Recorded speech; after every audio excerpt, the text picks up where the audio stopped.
वो डीएसपी का बच्चा इतने समझाने के बाद भी मेरे आदमी पे हाथ उठाया। वो एक एमएलए की नहीं सुनेगा। ए तू मेरे बारे में जानता नहीं है क्या? बहुत अच्छा, ऐसे ही एमएलए के सामने सर झुका के रहना चाहिए। इतनी इज्जत काफी है। एमएलए पे हाथ उठाना जरूरी था क्या? अरे तुम शादी के बाद घूमना चाहती थी ना?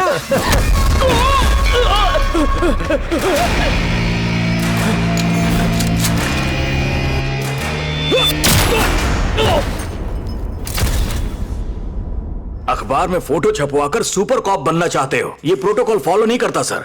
एनकाउंटर करने के लिए लेम एक्सक्यूजेस देता है। सर, पिछले हफ्ते एक लड़की ने ऑफिस से घर जाने के लिए ऑटो पकड़ा। ड्राइवर और उसके दो दोस्तों ने उसका मुंह बांधा और सरिये से उसका हाथ तोड़ा। उसे झाड़ियों के पीछे ले जाके उसका रेप कर दिया। उसके बाद जख्मी हालत में उसे 10 किलोमीटर दूर ले गए और फिर से उसका रेप किया। यह सिलसिला 3 दिनों तक चला। एक टूटी बोतल से उसका गला काटने वाले थे। उसे कहा, घर में अकेली कमाने वाली हूं, हाथ तोड़ चुके हो, जो चाहिए था वो कर लिया, एटलीस्ट अब मुझे जीने दो। उनके सामने वो खूब गिड़गिड़ाई, फिर भी उसका गला काट दिया। और वो 3 कुत्ते, किसी तरह मैंने उन्हें ढूंढ निकाला। अब बताइए क्या करना चाहिए था उनके साथ? तुमने क्या किया? प्रिया। हाँ? इंस्पेक्टर सत्या। नमस्ते। नमस्ते। ये घर की चाबी है। Thank you. ये सारे खेत इंस्पेक्टर की पुश्तैनी जमीन है। वो जो घर दिख रहा है वहीं रहते हैं। यहाँ पर कितना सुकून है और घर भी बहुत अच्छा है। मुझसे भी अच्छा? हाँ बिल्कुल।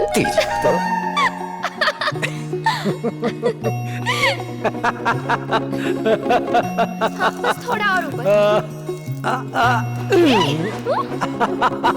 ये यहाँ पर लगा देते, ठीक है? कैसा है दामाद का घर? मेरे पेरेंट्स। नमस्ते। कॉफी। नमस्ते सर। नमस्ते, बहुत ही नमस्ते। सुंदर घर है। थैंक्स। डीएसपी ऑफिस के ऊपर वाले घर में और ऑफिसर्स रह रहे हैं, इसलिए इसे फाइनल किया। इसी बात के लिए तो थैंक्स कहा है। वो घर तो इनके लिए ऑफिस ही बन गया था। हे, मुंह क्यों लटका रखा है? डॉल दिलाने का प्रॉमिस पूरा नहीं किया। सिर्फ इतनी सी बात? रुको। ये लिटिल लायन तुम हो और ये शेर मैं हूँ। एक गेम खेले?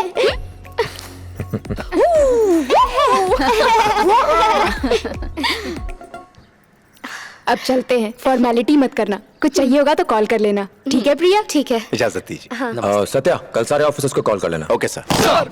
सुना है नए डीएसपी आए हैं। एकदम सही सुना है। आपके बारे में मैंने बहुत सुना है। आपके साथ काम करके बहुत अच्छा लगेगा। Thank you sir. Local leader और तहसीलदार से मिलना चाहूंगा। मीटिंग अरेंज करो। पेंडिंग केसेस की फाइल्स मेरे टेबल पर रखो। 100 पेंडिंग केसेस में से ज्यादातर कॉमन क्राइम्स थे, सिवाय एक के।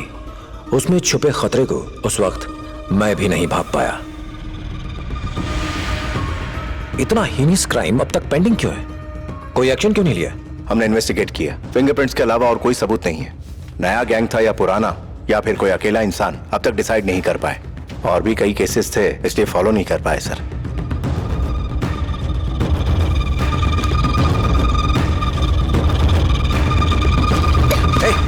मम्मी पापा को घर भेज दिया और अब खुद बिजी हो गए। मैं तंग आ गई हूँ। प्रिया, यहाँ आओ। अरे आओ भी ना।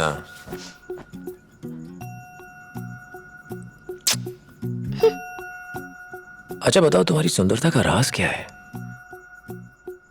ये मलाईदार गाल, रसीले होंठ, हिरनी जैसी आंखें, तोते जैसी नाक। ए तीरू, तुम तो मेरे लिए कुछ लाने वाले थे ना? कहाँ है? हाँ?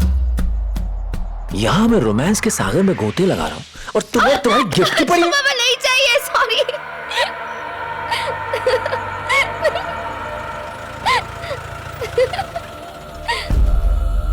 दरवाजा खोलिए सर, हाईवे पे हमारी गाड़ी का एक्सीडेंट हो गया है। दरवाजा खोलिए, खोलिए दरवाजा।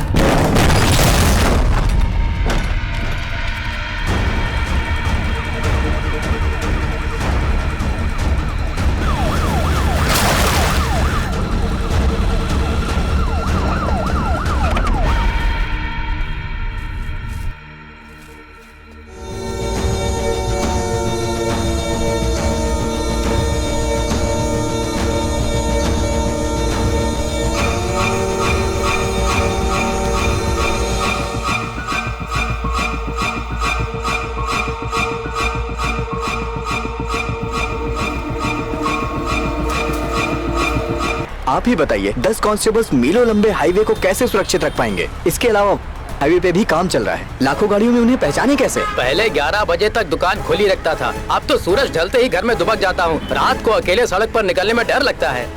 जब शारदा मैडम के घर में डकैती पड़ी तब से मैंने दूसरे घरों में काम करना छोड़ दिया। लोग इस गांव में अपनी बेटियों की शादी नहीं करवाते। हम खुद यहाँ से कहीं और जाना चाहते हैं।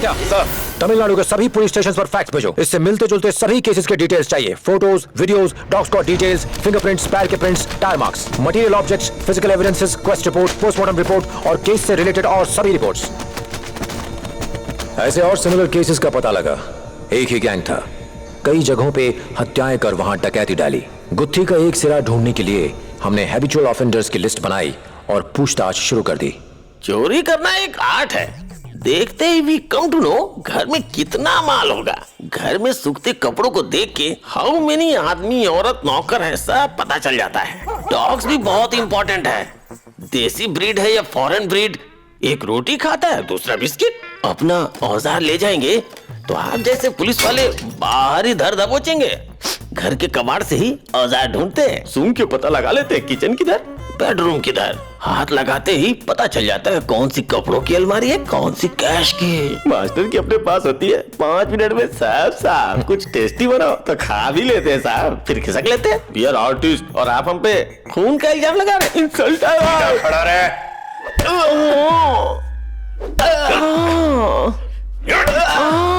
सर ये ऐसे नहीं मानेंगे। तुम हटो सत्या, डंडा मुझे दो।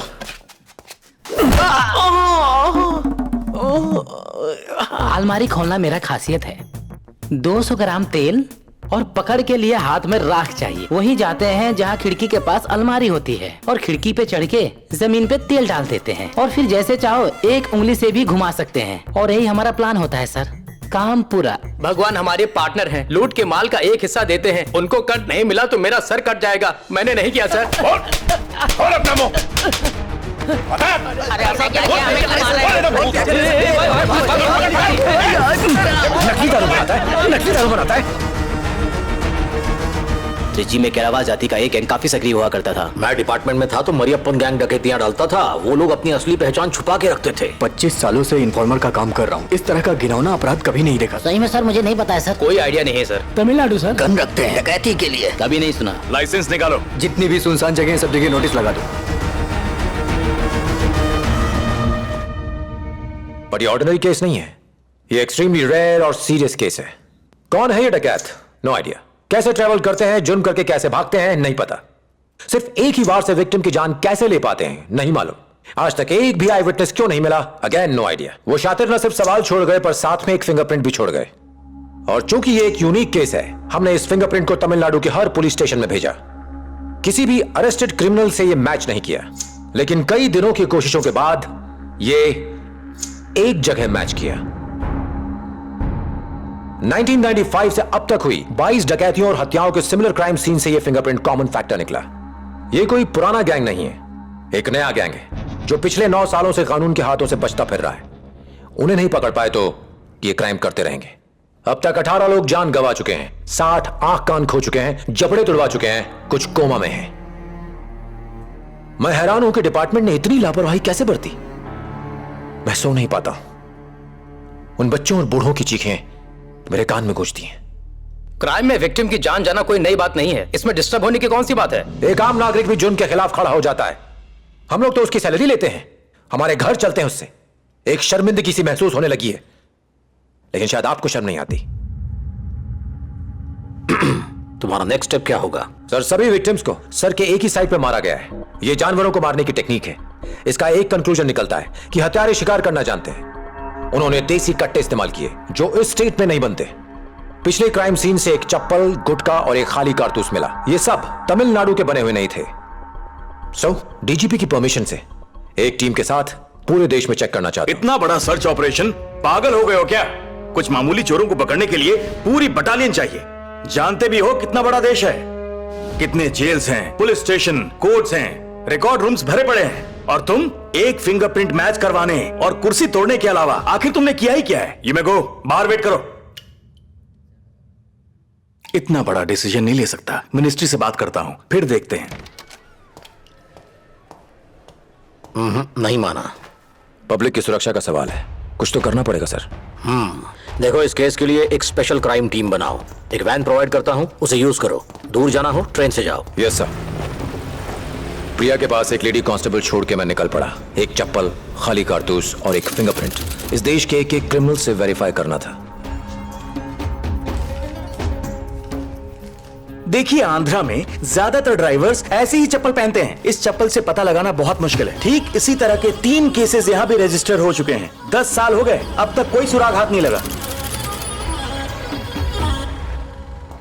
सर, अरे भैया, कौन थी? एसपी। सर, एसपी की कोई रिस्पेक्ट ही नहीं है। लगता है यहाँ पुलिस वालों की भी यूनियन है, इन्हें किसी की परवाह नहीं है। पूछो, अंदर जा सकते हैं क्या? भैया, अंदर जाएं? ऐसे देसी कट्टे यहाँ इजीली अवेलेबल हैं। इससे प्राइम एविडेंस नहीं मान सकते। यहाँ सेम मोडस ऑपरेंडी के 4 केसेस पेंडिंग हैं। जाके चंद्रपुर डिस्ट्रिक्ट में चेक करो। नो, वो हमेशा बैक डोर से एंटर करते हैं, पर आपके केस में सामने दरवाजे से आए। शादी को 2 साल हो चुके थे। प्रिया से इतने दिनों तक दूर नहीं रहा। पैसों की तंगी थी, ढाबे या फिर स्कूल में सोते, जो मिलता खा लेते। एक स्टेट से दूसरे स्टेट घूमते हुए टीम मेंबर्स बीमार पड़ने लगे। बहुत खतरनाक गैंग है, उन्हें पकड़ना बहुत मुश्किल है। क्राइम उनके डीएनए में बसा हुआ है। देखिए, क्रिमिनल ट्राइब्स जो शब्द है वो फॉरेनर्स ने इजाद की है। वो हमें गुलाम बनाकर हमसे हल चलवाते थे। दिल में गिल्ट थी कि प्रिया को टाइम नहीं दे पा रहा हूँ। उन दरिंदों को ढूंढने की मेरी कोशिश ने मुझे खून से सने इतिहास से रूबरू करवाया। भारत के हर एक कोने में घिनौने क्राइम्स होते आए हैं। जहां जहां भी गए, इससे घृणित केस पेंडिंग थे। उन सब केसेस से फिंगरप्रिंट्स के रिकॉर्ड्स इकट्ठा किए और उन्हें हमारे केस के प्रिंट से मैच किया। इन सब के पीछे एक ही गैंग का हाथ था। लेकिन कौन सा गैंग? कौन है?